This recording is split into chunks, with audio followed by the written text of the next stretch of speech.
धन्यवाद। आज की सभा के आयोजक श्री गुलाब सिंह जी पूनिया और उनके सभी साथी, मेरे साथी और मेरे भाई चौधरी प्रीतम सिंह जी सरपंच रिकौला, हमारा भाई अवतार सिंह जी, श्री सोमनाथ आरती जी, श्री साहब सिंह जी, मेरा पुराना साथी राजपाल सिंह तेपला, सुरेंद्र सिंह जी पूर्व सरपंच समरेडी, श्री अजोक सिंह बिल्ला, गगनदीप जी, फूलचंद जी नौणी पूर्व ब्लॉक समिति मेंबर, अमरदास जो हमारा भाई और मेरा पुराना बचपन का दोस्त भी है, नेताजी श्री देशराज गौड़ा, बनारसी जी खारूखेड़ा से, विनोद कोहली जी नंबरदार, मलकीत सिंह साहबपुर, राजपाल सिंह नंबरदार, कलीराम जी फौजी, सुरजीत सिंह जी छपरा, काका जी बत्रा जी, संजीव वासुदेव जी साहा, कलूराम जी पूरा भाई, राजेश शर्मा जी, कुलभूषण बत्रा जी, जोगिंदर नंबरदार जी माधुरी, सत्तू साहब और चित्रा सरवारा, उपस्थित मेरे भाइयों, जैसा चित्रा ने बताया, आज बहुत से मेरे पुराने साथी, संघर्ष के साथी भी यहाँ मौजूद हैं। मैं दिल से आज के इस कार्यक्रम में, जब मोर्चा अपने शुरुआती दिनों में लोगों का आशीर्वाद लेने के लिए लोगों में निकला है, उस वक्त गुलाब सिंह जैसे नौजवानों ने, के साथियों ने आके हमारी हौसला अफजाई की। मैं इनका धन्यवाद करता हूँ और मुझे इस बात से बहुत प्रेरणा और हौसला जो है मिला है। जैसा चित्रा ने बताया कि इसकी भूमिका मोर्चे की वजह से बढ़ चुकी थी। जब मैं 82 में आया था, मोटी मोटी मेरी बात समय में थी और मैं और मेरे साथी इसी ध्येय से हरियाणा की राजनीति में रहे कि हमने अपने इलाका को सियासी तौर पर मजबूत और जागरूक करना है, ताकि हम राजनीतिक तौर पर तगड़े हो जाए और हमारे साथ किसी किस्म की ठगी ना हो। और मैं समझता हूँ शायद आने वाली पीढ़ियों के लिए भी हमारी ये जिम्मेवारी भी बढ़ती है। कल हम जवाबदेह हो सके। कई बार राजनीति में मैं हमेशा कहता हूँ, राजनीतिक पौधे दादालाही होते हैं। ये वो पौधे नहीं कि आज लगाए कल फल खा लिए। हो सकता है पौधे हम लगाएं और हम फल ना खाएं, आने वाली पीढ़ियां। तो दादालाही पौधे जो हमें राजनीति में लगते हैं।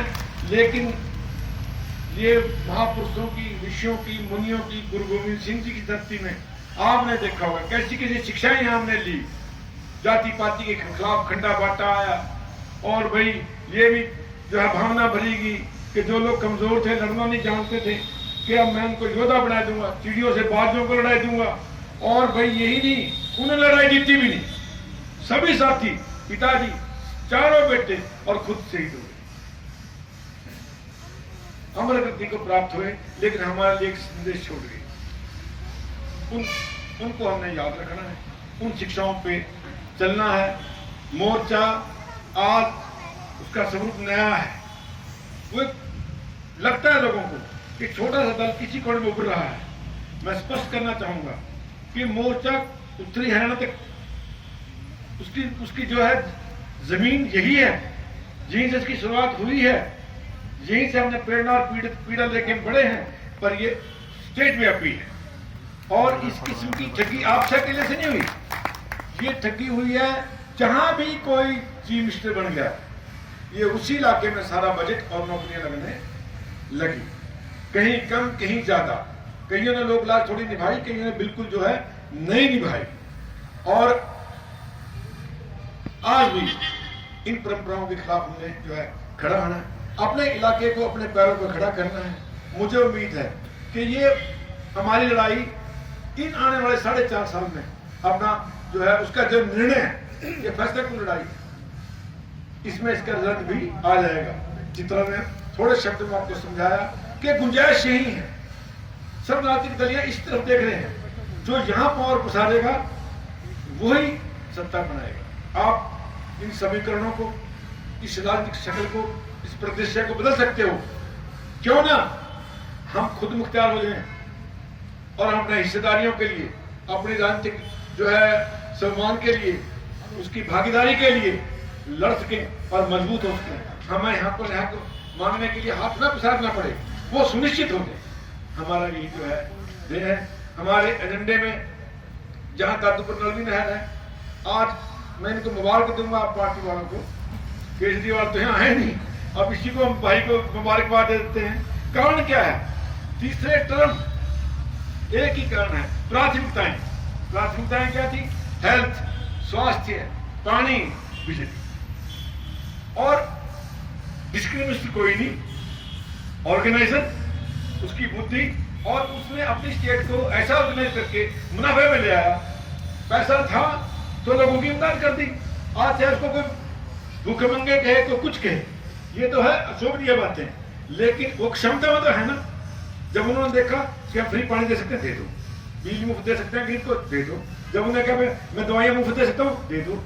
एजुकेशन प्राथमिकता। ये ऐसा नहीं है मेरा, आप 82 का, आज से 27 साल पहले का उसका रिकॉर्ड निकाल के देखो, उसमें आपको दादूपुर नलवी नहर मिलेगी।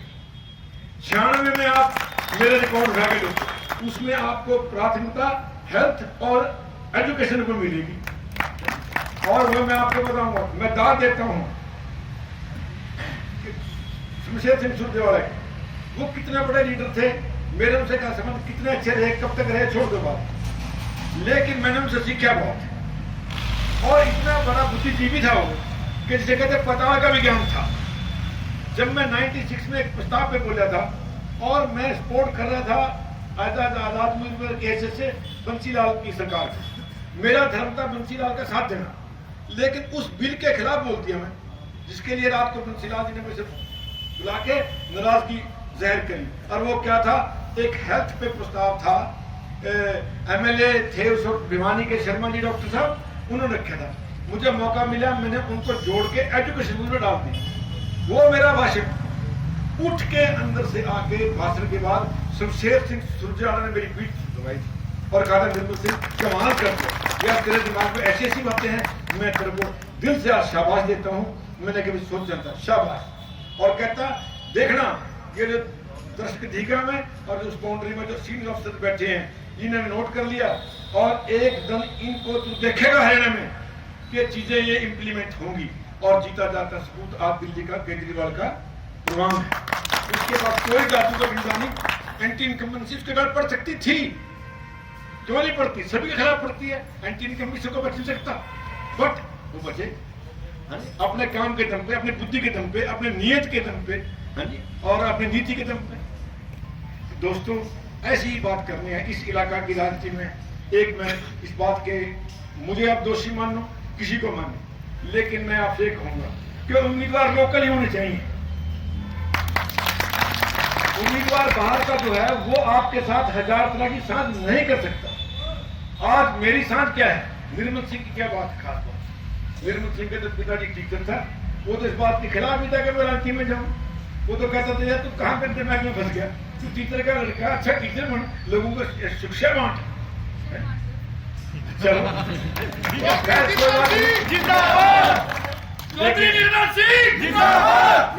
मेरे पिताजी कहा करते थे कि भाई निर्मल सिंह तो बड़ा भाग्यशाली है।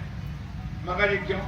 कहता जो प्रार्थनाओं से पैदा होते हैं ना वो भाग्यशाली होते हैं। और कहता मेरे लड़कियां हुआ करती थी, मैंने बड़ी पूजा करी तेरे लिए तो तू पैदा होया। लेकिन हम भी वो थे, आखिर में उससे कहलवाई दिया था कि भगवान कहां से तरह से मांग लिया, लड़की एक और उनकी वो अच्छा दस। हमने तो यहां तक भी काम करे, लेकिन नहीं। आज चाहे जो भी है, निर्मल सिंह राजनीति है, हारे जीते लोगों में है ना। मेरे 82 में आए बने, आज उनके निशान भी राजनीति में जो है नहीं है। यहाँ चलते भी लंबी रेस के घोड़े ही हैं, 1000 मीटर वाला घोड़ा यहाँ नहीं चलता, यहाँ से 2800 मीटर वाला चलता है।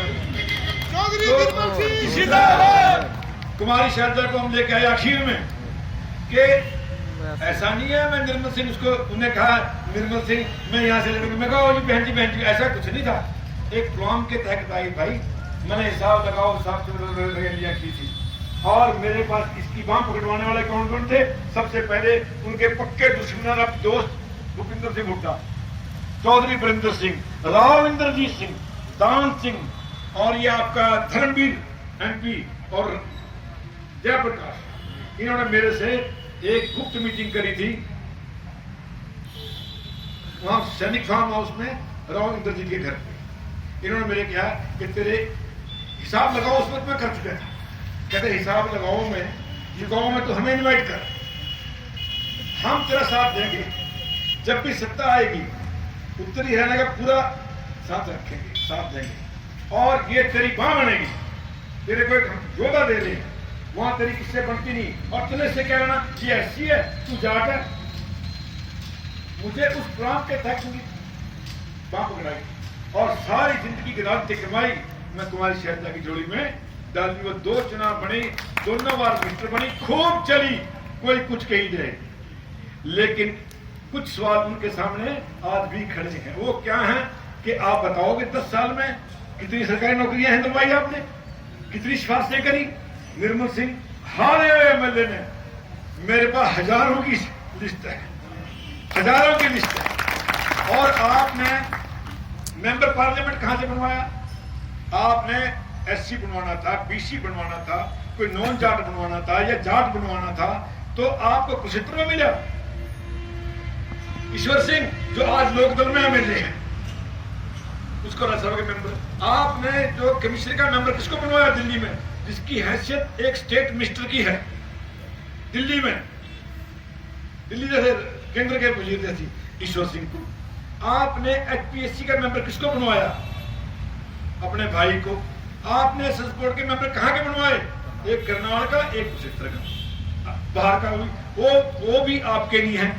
और आपने, मैंने उनसे कहा, पहली भर्ती आई जब वजीर बनी, मैं एमएलए था कि बहन जी आज इतनी भर्तियां हैं, आप ये मेरे नाम पकड़ो, बाकी 9 हल्के में रखो और आपने डालो, चलते हैं उनको को पकड़ाएंगे, कटना अपनी अपनी दो। और ये नहीं पता किसके नाम दिया था, पीए और ओएसटी, गनमैन, ड्राइवर, वो भी संस्था के हैं। यहां सीर नहीं करी, फिर जब देखा हार होगी दौड़ गई। ये तो हुआ है चित्रा मेरे साथ, सोनिया राहुल ने, हम दोनों इकट्ठे थे, मैं और चित्रा थे, उन्हें अपने, मैंने सोनिया सिस्टम में उन्हें राहुल को बुला के बिठाया था, कर सुन में निर्मल सिंह को। कहने लगे निर्मल सिंह कैसे हारे? मैं हारे नहीं, बुरा तो नहीं मानोगे? कहते नहीं, क्यों बुरा मान लूंगी? मैं कहा मानूंगी। तो फिर आपने जितने भी लीडर बाहर से दिए थे सारे भाग गए, अब हम शैसा कर रहे हो। आपने शैलजा को दिया, आपने 2 साल तो वजीर रही हो, जब देखा चुनाव आएगा मैदान जंग से जरूर तो भाग गया।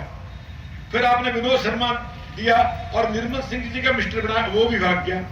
फिर आपने अरविंद शर्मा दिया, वो भी भाग गया, जिंदल कोल में फंस गया। तो हमें दे दिया आपने राजकुमार वाल्मीकि। तो राहुल ने कहा था, कहता मैंने इन सब बातों का विरोध करा था और ये मानती नहीं मेरी बात। ये राहुल गांधी ने कहा था। इतना कुछ होने के बाद भी फिर जब सारा कुछ खोदने के बाद पहाड़ खोदे, लेकिन निकली वही दुनिया। फिर तुम देखा जीत जाओगी तो यहाँ आएगी। अब चमकने लगा कि चलो कोई ये बड़ा लीडर आज अपनी जगह नहीं बना सके, चाहे वो एससी है बीसी है। आज लीडरशिप है ही नहीं, ना एससी की ना बीसी की। कोई नाम बता दो। आज बहुजन समाज पार्टी कोई भी लीडर देने में कामयाब नहीं रही। सुरजीत सिंह धीमान नहीं है, अमर कुमार रामना नहीं है, अकरम खान नहीं है, बीएल सैनी नहीं है, और जो मौजूदा ट्रिमती भारती की वो भी बाहर। तो लीडरशिप कहां से आई? शहर जगह आप देख लो, एक बार मौका मिला बिना करे कर से बुला के प्रधान बनाया, ये पत्थर भाई टिकटें बेच गई और यूं लगा रहा है मेरे सामने जो भी नजर आए, किसी महिला के यहाँ कोई लड़की ना पैदा हो जाए और किसी अर्जुन के यहाँ कोई अर्जुन नौजवान बेटा ना पैदा हो जाए, सब आया। तो इस ये प्रश्नों के जवाब उनको देने ही पड़ेंगे कि आपने अपनी राजनीतिक ताकत कहां खर्च करी। और भाई इसके अलावा मोर्चे का एजेंडे में दादू पर नलवी नहर पहली नहर है जो बनने के बाद तोड़ी जा रही है। हिंदुस्तान में क्या नहीं, सरकार ने कहा था कि हम जो है वो टेक ओवर करेंगे शुगर मिल, वो आज भी धरने में लोग किसान बैठे हैं गन्ने वाले। और भाई इसके अलावा जहां कोई आईएमटी था वो भी गया। ये सब हमारी प्राथमिकता में है। आज कुरुक्षेत्र सबसे बड़ा और सुंदर और होली शहर है भारतवर्ष का। आज वहीं का वहीं दुनिया का नक्शा बदल गया। उसके लिए कोई पैकेज दे, कोई करें, कोई यूनिवर्सिटी कोर्स की, कोई कॉलेज, कोई पीजीआई, कोई और बड़े अस्पताल, ये सारे इसके एजेंडे में जो है रहेंगे। और ये बात सच है कि मोर्चे के ऑप्शन हमेशा खुले रहेंगे। हम किससे हाथ मिलाएंगे, किस पार्टी से समझौता करेंगे, नहीं करेंगे, लेकिन इसका फैसला मेरा इलाका के लोग करेंगे। कोई बहन का शिकार न हो, किसी को अंधेरे में ये कह जाएगा और मैं किसी से कुछ नहीं जानता। कोई आदमी ये नहीं कह सकता निर्मल सिंह मेरे पर तेरा रांची में एहसान है, ये उतार दे। मैं तो एहसान चढ़ा के आया हूं हर बंदे में। मेरे पर किसी का कोई दबाव में राजनीतिक तौर पर निर्मल सिंह आने वाला नहीं है। अपने इलाका के हकों के खिलाफ वो समझौता कर दे, वो दिन आएगा ही नहीं। और कोई कुछ कहीं दे, आप साथ खड़े रहो। मुझे उम्मीद है कि अगली शक्ल रांची में हरियाणा की, उत्तरी हरियाणा के लोग बनाएंगे। हम प्रचारक बन के समर्थन तो उतना मिलेगा ना जितना हम लोगों को समझा सकेंगे। अगर तुम लोगों को समझाने में कामयाब हो गए तो जरूर आप देखना, पता नहीं चलता। मेरा एक मानना है कि आज दुष्यंत के पास अगर 10 के 10 MLA उसके पक्के होंगे तो चीफ मिनिस्टर भी वही बनता है। लोग कहते हैं दुष्यंत ने गलती करी बीजेपी ज्वाइन करके। मैं कहूँ बुद्धिमत्ता का काम कर दिया। अगर ना होता तो अभी टूट गए सारे। वो जो कुलदीप बिश्नोई का हाल हुआ था ना, ऐसे ही हाल इसका भी जो है हो जाना था। आज एक शुरुआत है, इसके लिए गुलाब उसके साथी को मैं मुबारकबाद दूंगा और आशा करता हूं जैसा बताया गया है कि हम थोड़े समय में ज्यादा काम करने की कोशिश जो करेंगे। एक कंफ्यूजन है, हमने 15 तारीख की रैली रखी हुई है। मैं तो अभी तक हट रहा कि रैली कराएंगे, पर ये चित्रा की टीम ये कहते हैं अभी कॉन्फ्रेंस करो और तैयारी करो और अच्छी मीटिंग करनी चाहिए। और मुझे लगता है कि ये जीत जाएंगे और मैं हार जाऊंगा। तो ये आपको 2-4 दिन में क्लैरिटी में एक मीटिंग करके इसका फैसला कर देंगे। 15 तारीख को प्रोग्राम है, वो कार्यकर्ता सम्मेलन का नाम होगा या जो रैली का नाम उसको दिया जाएगा, ये आपको बता देंगे। लेकिन जो भी कदम उठावांगे चर्चा से सोच समझ के उठावांगे और आशा करता हूं कि वो मोर्चा के हराव से कितने होगा। आपका आशीर्वाद जितना, आप जहां बैठते हो, आज प्रचार की दुनिया है, जहां बैठते हो मोर्चा की बात करो, मोर्चा को समझाने की कोशिश करो और तगड़ी हाथ में लेके बैठो। जरूर लोग आपके पाले में ही खड़े होंगे। आप सबको इन शब्दों के साथ साथ बहुत बहुत धन्यवाद और आप